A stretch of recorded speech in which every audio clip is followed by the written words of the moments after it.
여러분 안녕하세요. 예상관리 수업입니다. 그죠?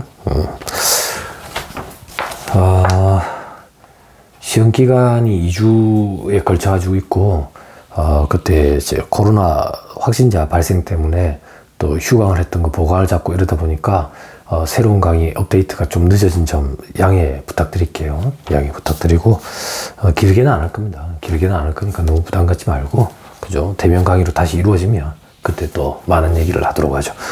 자, 제 기억이 맞으면 20페이지입니다. 20페이지. 우리 지난 시간에 이제 내부 환경 분석하는 기법에 대해서 좀 살펴봤었어요. 그죠?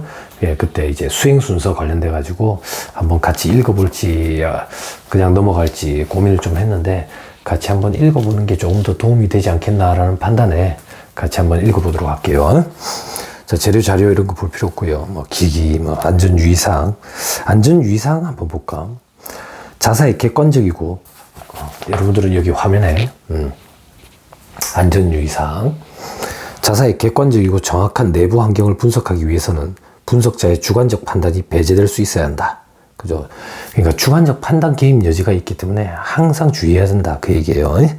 자, 그리고 판매 부분에 예산을 수립하기 위해서는 판매량 또는 매출액에 가장 중요한 영향을 미치는 변수가 무엇인지를 과거 자료와 미래 자료를 통해서 파악할 수 있어야 된다. 그죠? 그걸 파악하기 위해서 우리가 이런 분석을 하는 거죠. 환경 분석을. 자, 밑에 수행 순서에 경쟁사 대비 자사의 핵심 역량을 분석을 한다더라. 그죠?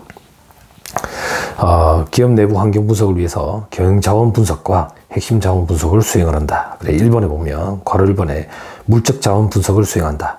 이때 물적 자원은 고정자산, 자본 설비, 그리고 용도 전환, 그리고 원자재 보유 현황, 이런 것들이 그죠, 물적 자원이 될 수 있다. 다음 페이지에, 자, 이제 금융 자원도 한번 분석해 본다. 부채 비율이 어느 정도 되는지, 그죠? 현금은 얼마나 보유하고 있는지, 그죠? 추가로 대출을 일으킨다고 봤을 때 신용 등급은 지금 어느 정도까지 돼 있는지. 지금은 이제 등급제보다 이제 점수제로 하죠. 점수제로. 그죠? 점수제로 바뀌었어요. 자, 괄호 3번에 기술 자원 분석을 수행한다 돼 있죠. 기술 자원 분석을. 자, 브랜드 인지도에 따른 충성도, 브랜드 로열티라고 표현하는 거. 그리고 가격 프리미엄, 그 특허라든지, 그 라이센스, 그죠? 연구개발 R&D, 그죠? 그런 비중들, 그리고 고객 충성도에 따른 재무 비율, 품질에 대한 측정 등을 파악을 한다. 괄호 4번에 이제 인적 자원을 분석을 한다. 우리 회사 직원들, 노하우, 그죠? 의사결정 능력, 그죠? 그리고 임금 수준이라든지 교육, 그리고 전문 자격, 이런 것들을 파악을 해서 내부에서 보유하고 있는 이 자원을 좀 분석을 한다더라. 그리고 이번에 핵심 자원 분석을 수행한다 돼 있죠. 핵심 역량을 요건으로 핵심과 비핵심 역량 판단 기준을 파악을 한다. 그러니까 도대체 핵심 자원이라는 게 뭐냐? 경쟁사에 대비해 가지고 우리 회사가 우월한 게 뭐가 있느냐? 우월하다고 해서 우리 회사 판매량 증가시키는데 전혀 도움이 안 되는 그런 우월한 선점, 우월한 지위에 있는 거는 전혀 필요가 없으니까 관련이 있는 것 중에 핵심 역량을 뽑아보자, 그 얘기예요. 고객 가치 창조에 기여를 하는지, 경쟁사에 대비해 가지고 차별적인지, 그죠? 그리고 라에 보면 진입 장벽 용이성 이런 걸. 괄호 이번에 핵심 역량 분석을 수행한다 돼 있죠. 기업 활동을 세부 활동 분야로 구분을 해가지고, 그죠? 나에 보면 각 세부 활동 분야에서 경쟁 기업이나 베스트 사례 벤치마킹을 통해 가지고 자사와 비교 분석을 한다. 그래가지고 다에 보면 약점은 대체를 마련을 하고 대책을, 강점은 더욱 발전 부각시키는 전략을 수립해야 되겠다더라. 자, 그리고 라의 조직 능력도 좀 평가를 하고, 그리고 괄호 3번에 핵심 유형별, 그죠? 분석을 수행을 한다. 그죠? 기능별 역량 분석, 조직 역량 분석벌이 돼 있죠. 그죠? 브랜드, 생산 능력, 이런 것들 벤치마킹을 해가지고 문제 해결 능력, 이런 것들을 좀 제고시킨다더라. 자, 3번에 다양한 기법을 활용을 해가지고 핵심 역량을 파악한다. 그죠? 이 다양한 기법에 대해서는 이미 지난 시간에 사례를 좀 설명을 드렸었어요. 언급을 좀 드렸었어요. 마이클 포터의 가치 사슬 분석 방법. 그죠? 그림도 좀 그려줬죠. 주활동, 보조활동. 그죠? 이것도 언급을 다 드렸었어요.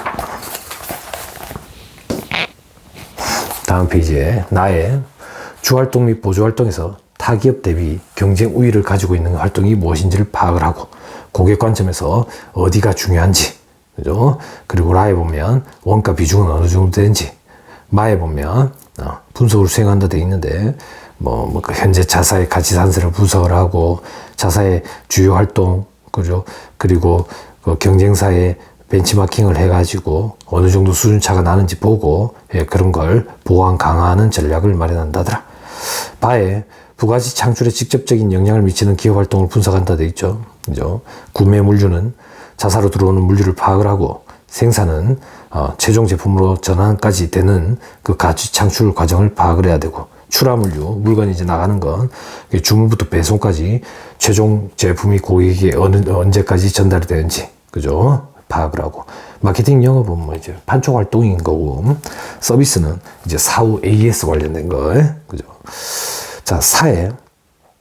부가치 창출에 간접적인 영향을 미치는 기업의 지원 활동을 분석한다. 이제 보조 활동을 얘기하는 거죠. 그죠? 보조 활동이 우리가 일반적으로 얘기하는 기업체에 있는 헤드쿼터 부서들을 얘기하는 거예요. 그 재무, 법무, 품질, 그리고 인적 자원 관리, 그죠? 인사팀을 얘기하는 거겠죠. 그리고 원재료 조달에 투입되는 구매 기능을 파악한다. 구매팀을 얘기했고. 자, 아예 기업의 전반적인 활동에 대해 가치 창출이 얼마나 되는지 종합적으로 분석을 하고, 자의 가치 사슬이 기업의 구체적인 활동 분야 중에서 단기별로 비용 또는 차별화 요인을 파악하는 목적으로 분석을 수행한다. 비용상 중요한 부분을 각 단계별로 파악을 하고 비용의 결정 요인이 뭔지, 그 비용의 연관성이 어떤 것들이 있는지, 그리고 결국에는 궁극적으로 그 비용을 절감할 수 있는 방법은 어떤 것들이 있는지, 그걸 하기 위해서 이런 분석 방법을 사용한다, 그 얘기예요. 자, 다음 박스 2번에 자사의 제품 또는 서비스의 강점과 약점을 분석을 한다. 자사 분석을 수행을 한다. 강점과 약점을 파악하고 평가를 한다. 그리고 자사의 경쟁적인 위치, 그리고 강점과 약점을 파악을 하고 포트폴리오를 해가지고 사업 전략과 기능별 전략도 분석을 하고 전략적 이슈, 그죠? 관련 문제점 이런 것도 도출을 해가지고 적합성을 점검을 한다더라. 자, 그냥 읽는 수준밖에 안 되네요. 지난 시간에 했던 거라 가지고 같이 한번 읽어볼 생각이었는데 양이 많나? 네, 양이 얼마 안 되네요. 읽은 김에 그만 다 같이 읽읍시다. 자, 그 다음 이번에 순차적으로 자사의 제품이나 서비스 강점, 약점, 그죠? 이런 분석을 한다더라. 성과 분석을 수행을 해가지고 투자를 해가지고 성과가 어느 정도 났는지, 그리고 앞으로는 어떻게 날지 그런 것도 분석을 하고, 괄호 이번에 이제 원가도 분석을 한다. 원가, 현재 원가가 어느 정도 들고 있는지, 앞으로는 어떻게 될 것 같은지, 경쟁사는 어느 정도인지, 그런 것들을 분석을 한다. 괄호 3번에 기업의 내부 능력이 어느 정도 되는지 보고, 괄호 4번에 과거의 전략을 분석을 해서 현재의 전략을 파악을 해서 앞으로 미래에 어떤 전략을 취해야 될지 그런 의사결정을 하겠죠. 자, 3번에 이제 수합 분석이네요. 수합 분석. 그죠? 수합 분석. 괄호 1번에 장단점 분석한다. 그죠? 괄호 2번에 강점은 뭐냐? 그죠? 강점, 시장 점유율이라든지 독점적 기술, 이런 것들이 있겠죠. 그렇죠? 규모의 경제, 직무 만족도, 공급 채널, 자금 조달 능력, CEO 경영 능력. 괄호 3번에 낮은 우리의 약점은 무엇이냐? 그죠? 광고 효율이 낮다든지, 브랜드 이미지가 안 좋다든지, 종업원들이 나이가 많이 들었다든지, 연구개발에 지금 투입할 돈이 없다든지, 수익성이 이제 악화되는 구조라 가지고 더 이상 찍어내는 게 의미가 없다든지, 시설과 설비가 이미 낙후돼 가지고 한 번에 고정자산에 대해서 대대적인 교체가 필요할 거라든지, 그리고 접근성이 용이하지 않은 공장 입지, 그러면 이제 물건이 출하되는 시점부터 고객에게 전달되는 시점까지 되게 어려움을 겪겠죠. 그 어려움이라는 얘기는 결국엔 돈이죠. 그죠? 협소한 제품군. 그죠? 괄호 4번에 우리에게 기회는 어떤 거냐? 외부 환경에서 우리에게 유리한 기회 요인이 뭐냐? 외부 환경에서 어떤 기회 요인이 존재하느냐? 우리의 위기는 어떤 것인지 파악을 한다. 불리한 요인은 뭐냐? 어떤 위험 요인이 존재하느냐? 자, 다음. 자사의 사업 구조를 분석한다 돼 있죠. BCG 매트릭스도 했었어요. 그죠? 사업 구조 분석을 위해 가지고 유형을 구분한다. 4개로. 그죠? 가로축은 시장 점유율, 상대적인 거예요. 상대적인. 그래서 주관적 판단 개입 여지가 있다 했지. 세로축은 시장 성장률, 상대적인 거예요. 상대적인 거. 그래서 가의 스타, 나의 퀘스천 마크, 다의 현금 젖소, 그리고 라의 개에 해당하는지. 그죠? 요걸 분석을 좀 한다. 자, 이번에 매트릭스로, BCG 매트릭스로 사업 구조 분석을 수행을 한다더라. 괄호 1번에 사업 단위 연도별 영업 실적 등의 내부 자료와 시장 조사를 통해 가지고 해당 사업 단위의 시장 점유율을 분석을 한다. 그리고 해당 사업 단위의 시장 성장률도 분석을 한다. 각 사업 단위를 위에 두 축 시장 점유율과 시장 성장률로 플롯된 차트를 4가지 영역으로 분류한 다음 상대적인 위치를 결정을 한다. 분류된 4가지 영역에 따른 전략을 분석을 하고 그 결과를 토대로 투자 전략을 도출을 한다. 그럼 뭐 시장 성장률은 어떻게 계산하느냐 이렇게 돼 있는데 뭐 이런 것까지는 별 의미가 없습니다.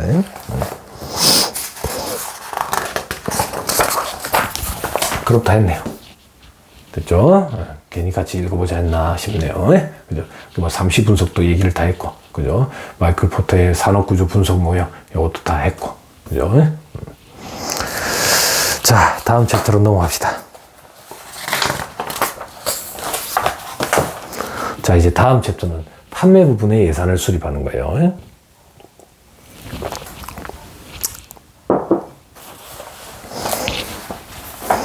자, 판매 부분 예산.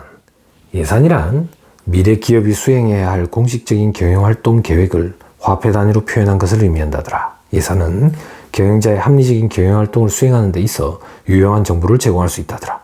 기업이 편성하는 예산 중 가장 대표적인 예산의 형태는 종합예산. 종합예산은 기업 전체를 대상으로 한다. 일반적으로 1년 단위로 한다더라. 그 밑에 단락에 종합예산은 운영예산과 재무예산으로 구분할 수 있다. 운영예산과 재무예산. 운영예산은 판매와 생산. 재무예산은 주로 자본적인 지출이나, 그죠? 재무 상태에 대한 예산으로 투자 예산이라든지 현금 예산, 재무제표 작성 등으로 구성이 된다. 기업의 부분을 기능별로 구분을 한다면 생산, 판매, 인사, 회계, 자금 등으로 구분할 수 있고 생산과 판매 부분을 제외한 부분은 지원 부분, 간접 부분이라고 표현을 한다더라.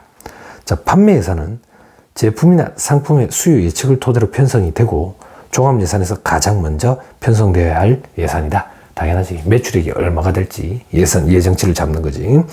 판매 예산의 가장 핵심적인 내용은 예상 매출액을 측정하는 거다. 예상 판매량과 예상 매출액은 예상 판매량에 단위당 판매 가격 이것도 예상치겠지. 곱해가지고 계산이 된다. 그죠? 편성 절차는 다음과 같다더라. 자, 1단계에 판매량을 예측을 해가지고 판매 예산을 편성을 한다. 그리고 2단계에 회사의 재고 정책과 생산 능력, 판매 예산을 토대로 생산량을 예측해가지고 생산 예산을 편성을 한다. 3단계에 생산 예산을 토대로 제조 원가가 얼마가 될 건지 편성을 하고 4단계에 재고 정책을 고려해가지고 매출 원가가 얼마나 될 건지 편성을 한다. 앞에서 다 했던 거예요. 자, 5단계 판매 부분과 관리 부분의 비제조 원가 예산도 편성하고 그걸 가지고 이제 재무제표들을 뽑아낸다. 그죠? 그래서 이걸 그림을 그리면 다음과 같다라고 돼 있는데 앞에서 이미 다 했던 거 또 반복됩니다. 그래도 확인해야 돼요. 의미 있는 부분이 있어서. 자, 27페이지 저 밑에 1번에 목표 판매량의 예측. 판매 부분은 수립된 영업 전략에 따라 차기 연도 판매 예산을 수립해야 된다. 판매 예산은 예산 판매량과 제품의 단가를 통해서 수립이 된다. 판매량의 예측은 다양한 방법에 의해서 이루어지는데 시장 수요라든지 제품 가격, 수명 주기, 판매 부분 마케팅 능력 이런 것들을 종합적으로 고려해야 된다.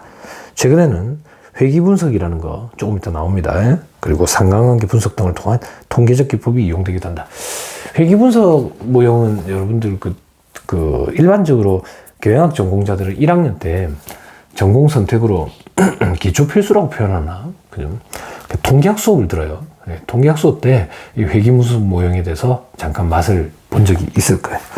자, 밑에 괄호를 보내 통계적 방법. 판매량 예측을 위해서 이용되는 통계적 방법으로는 시계열 분석, 시간이 흐름에 따라서 추세가 어떻게 움직여가는지, 그죠? 그 시계열 분석, 그리고 회기 분석, 상관관계 분석 등이 있다. 시계열 분석이란 과거 판매량 자료를 이용해서 일정한 추세를 분석을 하고 이를 통해서 미래 판매량을 예측하는 방법이다. 이와 유사한 방법으로 회기 분석 또한 과거의 판매 실적을 통해 미래의 판매량을 예측하는 방법으로 회기 분석은 특정 변수를 회기 모형에 포함시킬 수 있다는 점에서 시계열 분석과는 다소 차이가 있다. 시계열 분석은 단순히 이제 흐름, 추세만 보는 건데 회기 분석은 변수, 그죠? 독립 변수에 따라 가지고 종속 변수가 어떻게 변해가는지 함수라고 생각하면 돼.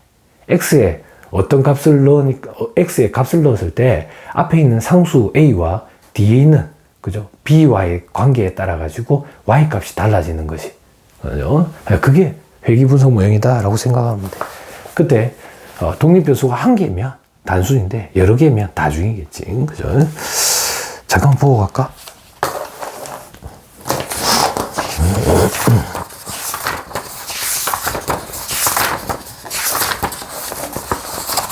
잠깐만 보고 갑시다. 34페이지.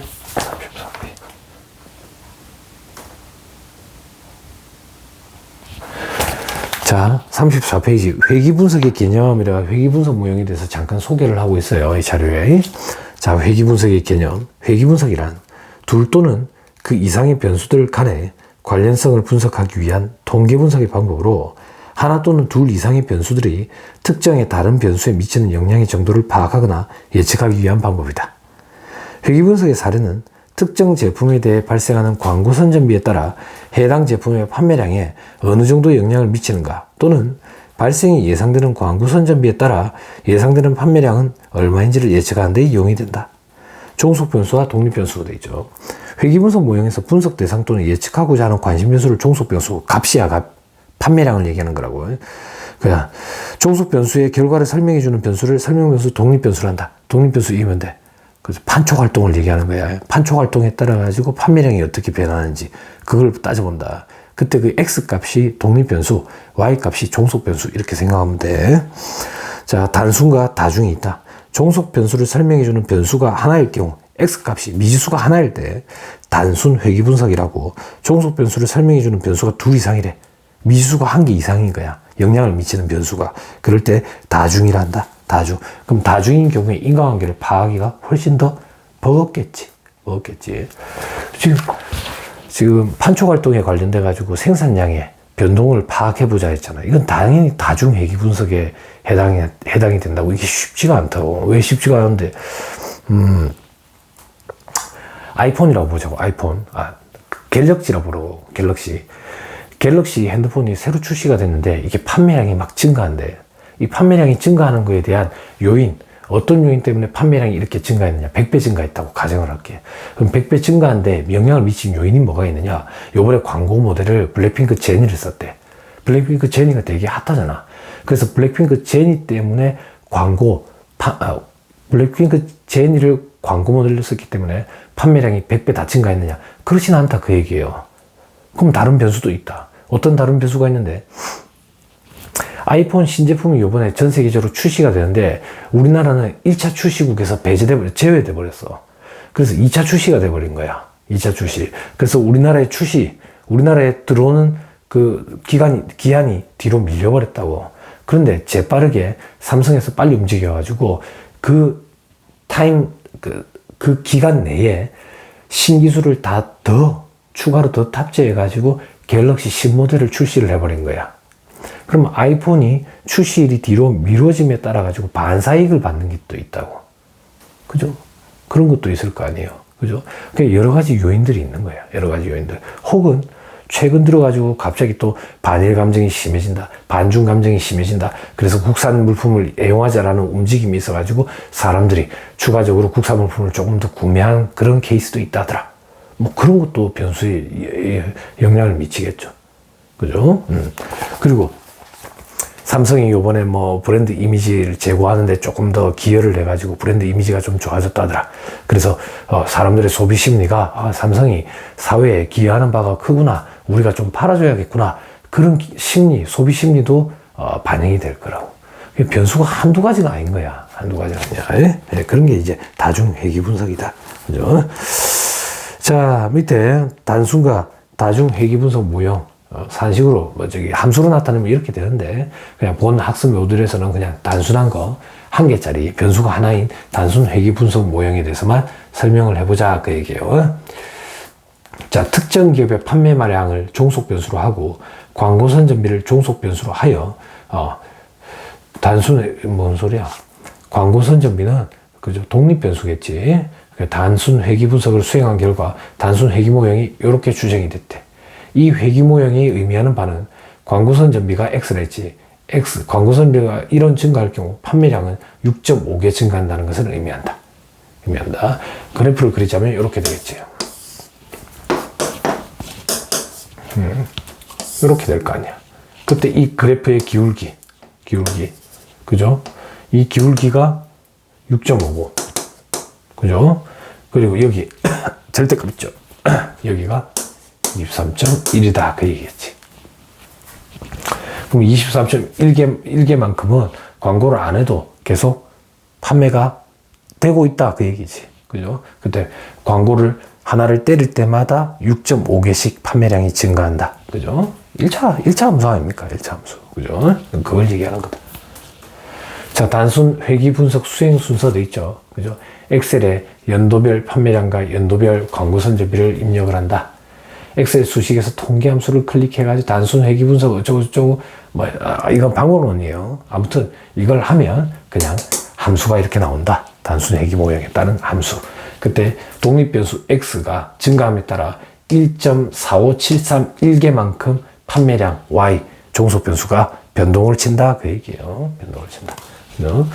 자, 이러한 추정식을 해석을 한다면 광고 선전비가 1원 증가할 때 판매량은 요만큼 증가한다는 것을 의미를 한다. 그죠? 만약 특정 기업의 판매량에 광고 선전비의 증감이 가장 큰 영향을 미친다면 위에서 수행한 단순 회기 분석 모형을 통해 자기연도 광고 선전비 규모가 어느 정도인지를 추정해서 자기연도 판매량을 예측할 수 있게 된다. 그런데 판매량에 영향을 미치는 변수가 광고 선전비 이외에도 시장 점유율도 있고 소비자 선호도 등 다양한 변수들이 있다면 요거는 다중 회기 분석을 실시해 가지고 자기 연도 판매량을 예측해야 된다. 그 얘기예요. 없네 이제는. 됐죠? 자, 앞으로 다시 넘어와 가지고 얘기를 계속해 볼게요. 자, 28페이지 이제 괄호 2번에 비통계적 방법이라고 돼 있죠. 비통계적 방법이라고 돼 있는데 이건 잠깐 끊었다가 얘기를 좀 하시죠. 잠깐 끊었다가 하겠습니다.